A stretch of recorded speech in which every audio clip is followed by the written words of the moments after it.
하나님께서 일하실 줄 믿고 복음의 씨앗을 뿌리고 또 뿌리는 아주 특별한 바보 되시기 바랍니다. 바보 되실 거죠? 믿음 안에서 말하면 하나님의 믿음의 용사겠죠. 하나님 일하실 줄 믿고 그대로 순종하며 나가는 믿음의 용사들 다 되시기를 바랍니다. 구호를 한번 오늘 마지막으로 외쳤으면 좋겠는데요. 제가 우리 교회학교나 이런 데서 많이 하는데요, 리더하는 분이 목소리를 작게 하면 여러분들은 어떻게 해요? 크게. 제가 크게 하면 여러분들은 작게. 그렇게 한번 해보겠습니다. 구호 준비.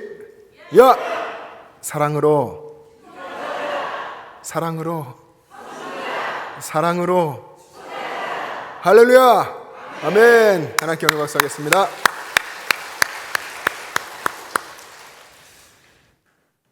여러분, 복음을 전하는 일은 늘 최선을 다하는 것입니다. 그리고 하나님께서 정하신 이 새생명 전도 축제가 딱 일주일 남았습니다. 일주일 동안 여러분이 할 수 있는 최선을 다해 보시기 바랍니다. 하나님이 일하실 겁니다. 신약 성경에는요 4개의 복음서가 있죠. 그 중에 마태복음, 마가복음, 누가복음 이 3복음서를 공관복음이라고 이야기합니다. 공통의 관점을 가지고 기록되었다, 이런 의미로 공관복음이라고 하는데, 이 3개의 이 공관복음은 예수님의 탄생부터 예수님이 부활하시고 승천하시는 데까지 기록되어 있습니다. 이 복음서의 마지막 마무리에서 하나님께서는 이 복음서 통해 무엇을 이야기하시고 무엇을 강조하는지 한번 보면 좋겠습니다. 먼저 마태복음, 각 복음서 3개 복음서의 마지막 부분을 읽어보겠습니다. 마태복음 28장 19절과 20절 읽습니다. 시작. 그러므로 너희는 가서 모든 민족을 제자로 삼아 아버지와 아들과 성령의 이름으로 세례를 베풀고 내가 너희에게 분부한 모든 것을 가르쳐 지키게 하라. 볼지어다 내가 세상 끝날까지 너희와 항상 함께 있으리라 하시니라. 아멘. 예수님이 주신 이 명령으로 마태복음이 마무리가 되고요. 마가복음 16장 20절 같이 읽습니다. 시작. 제자들이 나가 두루 전파할세 주께서 함께 역사하사 그 따르는 표적으로 말씀을 확실히 증언하시니라. 아멘. 누가복음은 어떻게 마무리될까요? 누가복음 24장 53절 같이 읽습니다. 시작. 늘 성전에서 하나님을 찬송하니라. 아멘. 이 마태, 마가, 누가복음의 마지막 이 부분에서 찾을 수 있는 공통점은 무엇이겠습니까? 바로 예수님이 우리에게 주신 복음 전파의 사명입니다. 마태복음은 예수님께서 너희는 가서 모든 민족을 제자로 삼아라 하는 이 지상 대명령을 주신 것이죠. 그리고 마가복음도 마찬가지입니다. 마가복음의 마지막 장 앞부분에 예수님이 제자들에게 너희는 온 천하에 다니며 만민에게 복음을 전파하라 명령하셨고, 제자들은 이 명령에 순종해서 나가서 두루 복음을 전파했는데 그때 주님이 거기 함께 계셔서 수많은 표적들을 행하여 주셨다라고 기록되어 있습니다. 누가복음에서도 예수님은 제자들에게 너희는 이 모든 일의 증인이라 말씀하시고, 그리고 다만 위로부터, 하늘로부터 능력으로 입혀질 때까지, 하나님의 성령이 임하실 때까지 너희는 기다려라, 이 말씀을 듣고 제자들은 성전에 가서 하나님을 찬송했고, 그리고 이 누가복음에 이어서 쓴 어떤 책이죠? 누가복음에 이어서 같은 저자가 쓴 사도행전이 있잖아요. 사도행전에 보면 사도행전 앞부분에 제자들이 120명의 제자들이 한 곳에 모여서 뭐 합니까? 기도하잖아요. 기도하는데 성령의 임함을, 성령 강림을 기다리며 기도했고, 그리고 성령께서 강림하셔서 제자들이 성령의 충만함을 받고 밖으로 나가서 복음을 전하죠. 예루살렘과 온 유대와 사마리아와 땅끝까지 이르러 복음을 전하는 장면이 사도행전에 기록되어 있습니다. 공관복음 3권의 마지막 부분에서 보여주는 공통점은 예수님이 제자들에게, 그리고 여기 있는 우리들에게 주신 지상 대명령, 복음 전파의 사명입니다. 그리고 제자들이 예수의 명령에 순종해서 밖으로 나가서 역동적으로 복음을 전하는 그런 사역, 복음 전파의 사역이 기록되어 있습니다.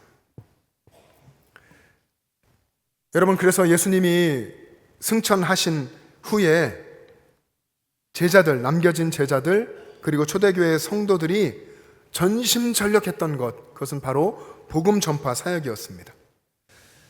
절대로 게을리할 수 없었던 그 사명이 예수님이 주신 지상 대명령이라는 사명이었습니다.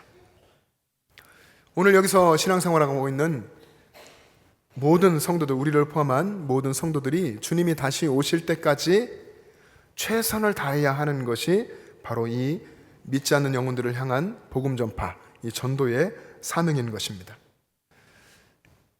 여러분, 우리가 인생을 살아갈 때에 나의 이 인생의 주인 되시고 내 생명의 주인 되시는 하나님께서 내게 무엇을 맡겨주셨는지, 나를 통해서 무엇을 하기를 원하시는지, 내게 주신 사명이 무엇인지를 알고 살아가는 사람과 그것을 알지 못한 채 사는 사람의 삶의 모습은 아주 다를 것입니다.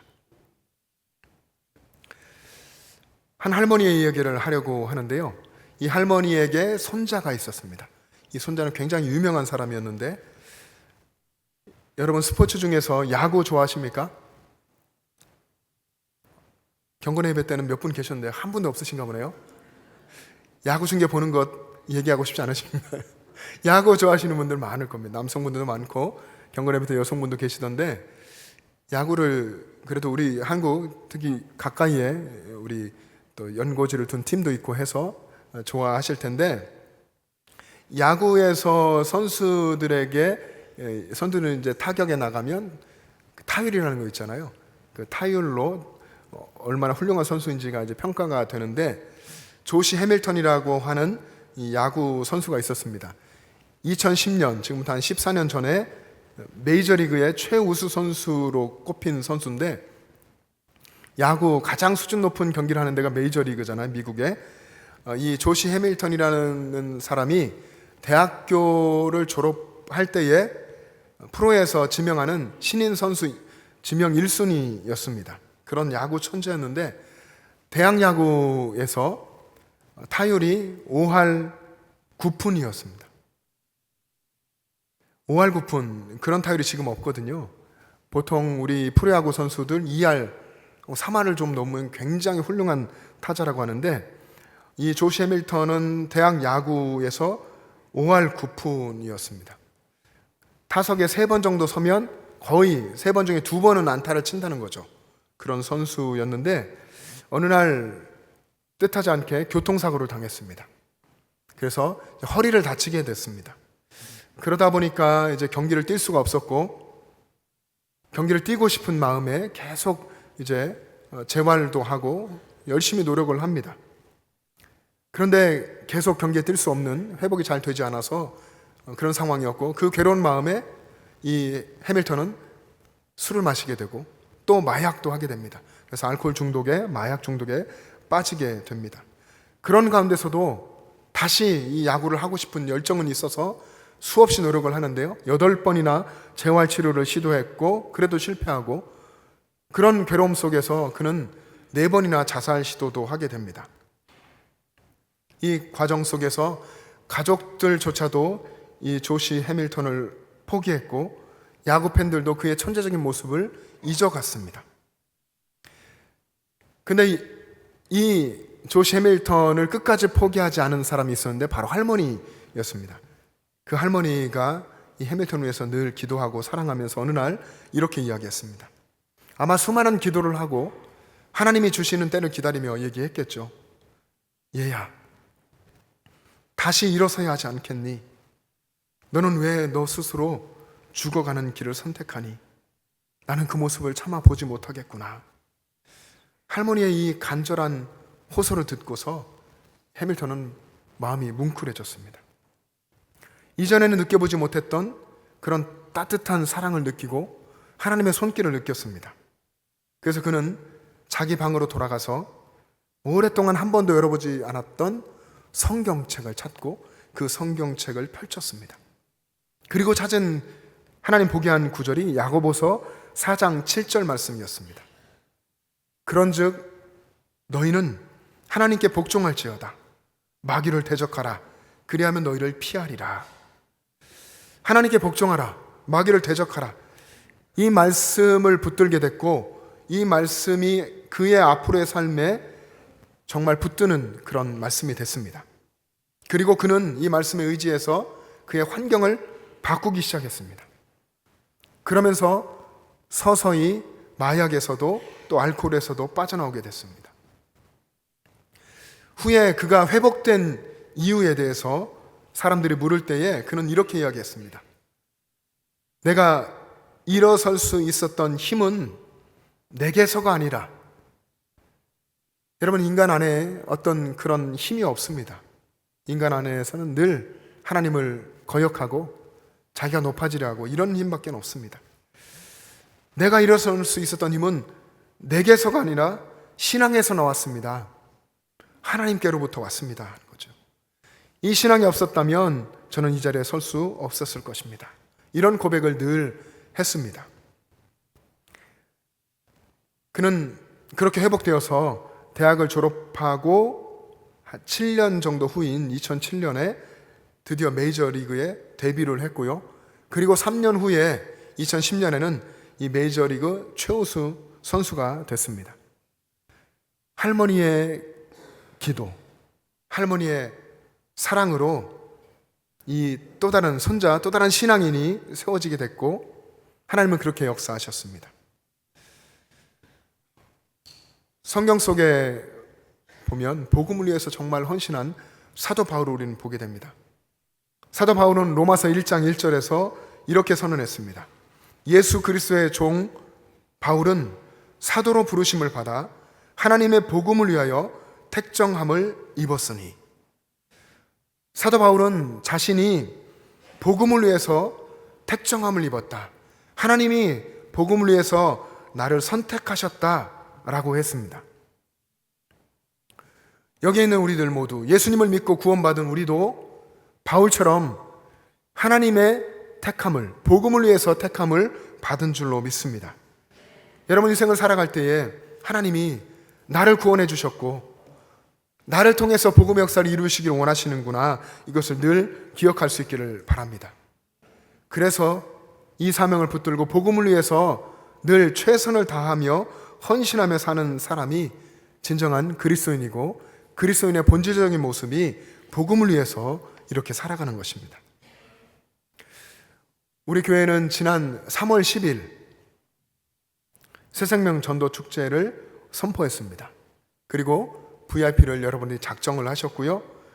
그리고 그 VIP를 위해서 여러분 계속해서 기도해 오셨습니다. 그리고 여러분 섬겨 오셨고 이제 한 주가 남았습니다. 이 한 주간 여러분 기도하고 섬기고 초청하고 최선을 다하시고 다음 주일 은혜 예배 시간 이 자리에 여러분 VIP를 모시고 올 수 있기를 바랍니다. 혹 주일에 VIP의 상황이 안 된다면 그 다음 주에 모셔오셔도 됩니다. 하나님께서 일하실 줄로 믿습니다. 이번 새정년 전도 축제가 여러분들이 그동안 작정한 주변의 지인들, 친구 혹은 친척, 이웃들을 모셔오는 그런 하나님 나라 잔치가 되기를 원하고, 또 동시에 가족 총동원, 여러분 가족 식구들 있잖아요. 신앙생활 열심을 잃어버린 분, 또 신앙생활을 지금 쉬고 있는 이런 분들 다 모셔올 수 있기를 바랍니다. 그리고 구역 식구들도 다 총동원되고, 오늘 남선교 여전도회 모임이 있는데 남선교회 여전도회도 총동원할 수 있는 그런 시간 될 수 있기를 축복합니다. 여러분이 힘써 최선을 다하고 순종하시면 하나님께서 일하실 것입니다. 여러분, 그런데 우리가 늘 힘써야 될 이 전도 현장이 사실은 만만하지가 않습니다. 여러 가지 이유가 있겠지만 그 중에서도 이 교회와 성도들을 향한 세상의 시선이 대체로 부정적이거나 비판적이기 때문에 그렇습니다. 작년 2023년 9월 12일에 목회데이터 연구소에서 한 자료를 발표했습니다. 여기 보면 비기독교인이 기독교에 대해 가지는 이미지에 무엇이 큰 영향을 미치는지, 예전 같으면 매스컴의 보도가 가장 높은 그런 영향을 미치는 요소가 됐었습니다. 근데 2023년에 발표한 자료에 의하면 매스컴의 보도가 좀 뒤로 떨어졌고요. 가장 큰 영향을 미치는 것이 뭐냐면 주변에 있는 기독교인, 내 주변에 살고 있는 신자라고 하는 사람들이 어떻게 사는지, 그들의 언행, 그것이 가장 큰 영향을 미쳤습니다. 30%나 됐는데요. 그러니까 여러분이 주변에 있는, 여러분 주변에 살고 있는 믿지 않는 사람들, 여러분을 보면서 기독교에 대해서 생각하고 하나님에 대해서 생각한다는 것이죠. 어떤 의미에서는 여러분 때문에 예수 믿기도 하고 여러분 때문에 예수를 믿지 않기도 하고 한다는 것입니다. 믿는 우리들 스스로가 기독교의 이미지를 어떤 면에서는 실추시키고 있고, 그래서 전도를 더 어렵게 만들고 있지 않나 하는 자성이 필요하고, 실제로 이런 조사에서도, 같은 조사에서인데 기독교인 스스로 우리 신자들의 언행의 불일치에 대한 반성을 하고 있다는 것을 보게 됩니다. 또 한 가지 통계는 기독교인들이 갈수록 전도하지 않는다 하는 결과가 나왔습니다. 비기독교인들이 지난 1년 동안 전도받은 경험이 얼마나 되는가, 이런 조사에서도 이것이 지속적으로 감소되는 추세를 보였습니다. 1998년 이래로 꾸준히 감소하는 추세를 보였는데요. 전도받은 경험이 점점점 비기독교인들 가운데에 줄어드는 것이죠. 전체 조사 대상자 중에서 1998년에는 39%가 전도받은 경험이 있다라고 이야기했고, 2004년에는 38%, 그리고 2017년에는 36%, 그리고 코로나 시대를 지난 2023년 작년에는 23%로 감소했습니다. 여러분 어떠십니까? 여러분 신앙생활 오래 하신 분들, 예전엔 전도 열심히 했는데 점점점 난 전도 안 하고 있는 것 같아. 그럼 이 통계치가 맞는 것이죠. 코로나를 겪으면서 13%나 급감했습니다. 우리가 전도의 사명이 우리에게 주신 하나님이 주신 절대 사명이고 지상대 명령이라고 믿고 있는데 실제로 삶 속에서 전도 잘 하지 않는다는 것이죠. 이 두 가지 통계를 생각해 보면 전도하기가 점점 어려워지고 전도의 열정도 점점 식어지는 그런 시대를 우리가 사는 것 같습니다. 그런데 여러분, 초대교회 시대, 제자들 그리고 바울 또 이후에 믿음의 선진들이 살았었던 그 시대는 전도하기가 더 어렵지 않았겠습니까? 기독교에 대한 이미지, 즉 기독교에 대한 신뢰도 아마 0%, 거의 제로에 가까웠을 것입니다. 거의 모든 이들이 기독교를 혐오하고 또 박해하고 핍박하던 그런 시대였습니다. 그런데 복음에 대한 열정, 하나님이 주신 복음 전도의 사명, 그 사명에 대한 열정만은 그 이후 어떤 시대보다도 뜨거웠던 때가 바로 이때였습니다. 세상으로부터 받는 환난과 핍박 혹독했지만 그 어떤 때보다도 뜨겁게 전도하고 뜨겁게 하나님을 사랑하고 그 전도의 열정으로 매일매일을 살았던 때가 바로 그때였습니다. 이 열정이 우리 가운데 회복되기를 원합니다. 바울은 복음을 위해서 택함 받았다. 어떤 것보다도 이 복음으로 내가 구원받았고 이 복음을 위해서 내가 택함을 받았다 라고 말을 했고, 그는 자신의 아들 되는 영적인 아들인 디도에게, 그레데 섬에서 목회하고 있는 디도에게 편지를 썼습니다. 그것이 오늘 우리가 읽은 디도서인데, 디도서 1장 3절에서 바울은 하나님이 자신에게 전도를 맡기셨다고 했습니다. 3절 말씀을 같이 읽겠습니다. 3절 시작. 자기 때에 자기의 말씀을 전도로 나타내셨으니 이 전도는 우리 구주 하나님이 명하신 대로 내게 맡기신 것이라. 아멘. 이 전도, 복음을 위해서 믿지 않는 자들을 만나고 헌신하는 이 전도는 하나님이 내게 맡기신 것이다. 이렇게 이야기했습니다. 전도, 하나님이 내게 주신 명령이고 사명이고 하나님이 내게 맡겨주신 것이다. 그리고 이것을 위해서 사도행전에서 바울이 고백하는 것처럼 주 예수께 받은 사명, 곧 하나님의 은혜의 복음을 전하는 일을 마치려면은 나의 생명조차도 조금 더 귀한 것으로 여기지 않는다. 자기 생명보다 더 귀한 것이 복음 전하는 일이다. 나는 이미 새 생명, 영원한 생명을 얻었으니 복음 전하는 일에 목숨까지 바치며 최선을 다하겠다. 바울은 이렇게 말했고 그는 그렇게 살았습니다. 여기 있는 저와 여러분 그리고 우리 모두는 하나님의 복음을 위해서 택정함을 받았습니다. 하나님이 전도를 우리에게 맡겨주셨습니다.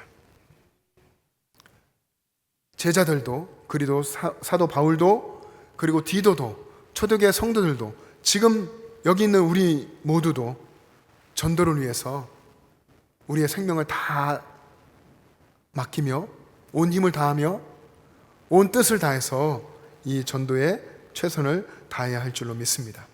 그것이 그리스도인의 가장 본질적인 모습입니다. 바울이 디도에게 이 디도서 편지를 보냈는데 우리는 이것을 목회서신이라고 하죠.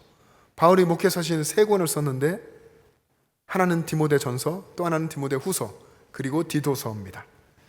디모데와 디도에게 목회서신을 쓴 건데, 디모데와 디도는 여러분이 아는 것처럼 바울, 결혼하지 않은 바울이지만 바울에게 있어서 영적인 아들들입니다. 자신의 믿음 안에서 낳은 영적인 아들이 디모데고 디도였습니다. 바울은 그들에게 세워진 교회의 목회를 맡기고서 목회를 어떻게 해야 되는지, 그리고 교회는 어떻게 이끌어가야 하는지, 교회는 어떤 공동체인지, 이런 것들을 애정어린 말을 편지에 써서 그렇게 보냈습니다. 오늘 우리가 읽은 본문 4절을 읽어보면 바울이 디도를 얼마나 사랑했는지, 디도에 대해서 어떻게 그런 정말 감동적인 수식어구를 붙여서 그를 불렀는지를 알 수 있습니다. 우리 4절 말씀을 같이 한번 읽겠습니다. 시작.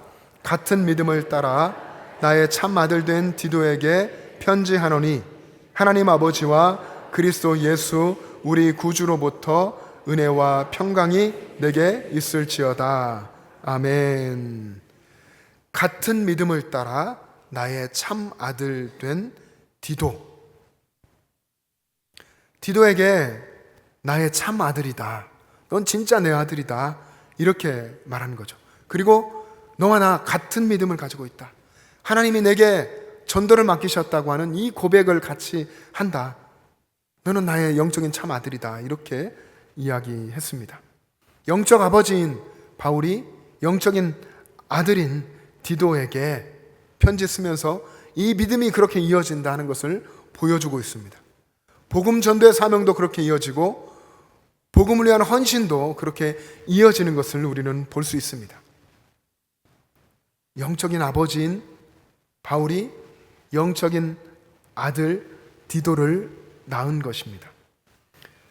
여러분, 디도는 헬라 사람이었습니다. 헬라인, 이방인이었다는 것이죠.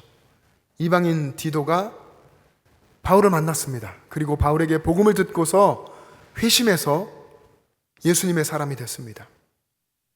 그리고 이 디도는 바울의 사역 곳곳에 동행하면서 바울에게 큰 힘이 됐습니다. 바울의 복음 전파 사역의 동역자가 됐고 예루살렘 회의에도 바울과 함께 동행했습니다. 바울이 문제 많은 고린도 교회에 편지를 쓰면서 그들에게 책망도 하고 그럴 때 고린도 교회와 바울 사이에 중재자 역할도 했습니다. 바울의 네 번째 전도 여행에 이 디도는 동행했죠. 바울이 불러서 함께 했습니다.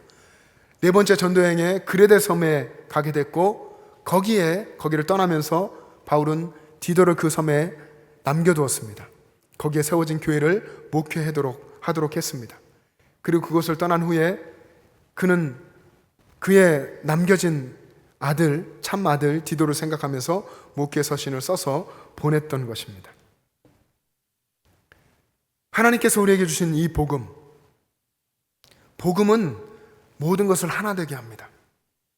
유대인 바울과 이방인 디도가 복음 안에서 하나가 되게 했습니다. 믿음 안에서 한 가족인 것을 서로 확인하게 했습니다. 이것이 우리를 구원하신 이 복음의 능력입니다. 우리들 여기 있는 모든 이들이 우리의 출신지가 어떠하든지 우리가 살아온 이 문화와 생각과 배경이 어떠하든지 복음 안에서 하나인 것을 우리는 고백합니다. 바울은 디도라고 하는 위대한 믿음의 인물을 믿음 안에서 복음 안에서 낳았습니다. 하나님이 우리에게 이것을 부탁하십니다. 하나님 우리를 통해서 또 다른 믿음의 사람들을 세우기를 원하십니다. 믿음 안에서 영적인 아들을 낳고 믿음 안에서 영적인 딸을 낳으라고 하십니다. 그것이 혈육의 아들, 딸일 수도 있겠죠. 또 우리 주변에 있는 또 다른 누군가일 수 있습니다. 그들에게 다가가서 그들을 복음으로, 믿음으로 낳으라고 하십니다. 하나님께서 나를 통해서 또 다른 믿음의 사람을 세워가는 그 일의 첫 번째 단계는 무엇일까요? 우리는 무엇부터 해야 될까요? 전도하라고 하신, 내게 맡겨주신 이 사명에 순종하는 일, 그 첫 번째가 무엇이겠습니까? 예수님의 지상 대명령, 우리 아까 초반부에 함께 읽었었던 마태복음 28장 19절과 20절 말씀에 보면 하늘과 땅의 모든 권세를 내게 주셨으니 너희는 모든 민족에게로 가라. 너희는 가서 모든 민족을 제자로 삼아라. 내가 땅끝까지 너희와 함께 있으리라. 예수님 말씀하셨습니다. 그 첫 번째 순종이 뭐죠? 너희는 가라는 것이죠. 너희는 가서 모든 민족을 제자로 삼아라. 가라 하는 것입니다. 여러분이 작정하고 섬기기를 원하는 그 VIP에게로 갈 수 있기를 바랍니다. 우리의 발걸음으로 가야 되겠죠. 그리고 또 여러분 전화, 핸드폰 여러 가지의 모습으로 여러분 갈 수 있습니다. 그에게 가는 그 순종의 걸음을 할 수 있기를 바랍니다. 그러면 하나님께서 일하실 것입니다. 그리고 이렇게 복음을 들고 나가는 것이 그리스도인, 예수님의 제자, 하나님의 백성의 가장 본질적인 모습이라고 하는 것을 기억할 수 있기를 바랍니다. 이번 한 주간 그렇게 주님이 주신 복음의 명령에 순종할 수 있기를 주님의 이름으로 축복합니다. 기도하겠습니다.